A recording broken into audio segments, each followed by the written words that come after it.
আমার এই দারিদ্র জীবন এবং আমার এই ক্ষুদ্র জ্ঞান নিয়ে আমি হয়তো আয়াতুল্লাহ আলী খমেনির মতো কোনোদিনও হতে পারবো না, তবে আমার চিন্তা ধারণা ঠিক আয়াতুল্লাহ আলী খমেনির মতোই। না খেয়ে মারা যাব, তারপরও কাফের মুশরিক বেঈমান বাতিলের কাছে কখনো মাথা নত করব না। আয়াতুল্লাহ খমেনির একটি কথা আমার মনে পড়ে, কি সাহস তা! ইমান আকীদা যাই থাকুক, আকীদার প্রশ্নে আমরা আপোষ করব না, কিন্তু এই কথাটা তো বলতেই পারি।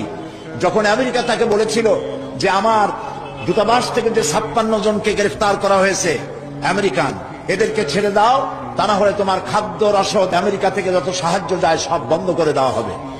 আয়াতুল্লাহ খমেনি জবাব দিয়েছিলেন আমেরিকান প্রেসিডেন্টকে, তুমি কারে খাবারের ভয় দেখাও? যেই জাতির বছরে 1 মাস না খাইয়া থাকা ফরজ, সেই জাতি তোমার খাবারের অপেক্ষা করবে। তোমার মতো কাফেরদের খাবারের কোনো পরোয়া আমরা করি না। হ্যাঁ, ইনি হলেন আমাদের আয়াতুল্লাহ আলী খমেনি।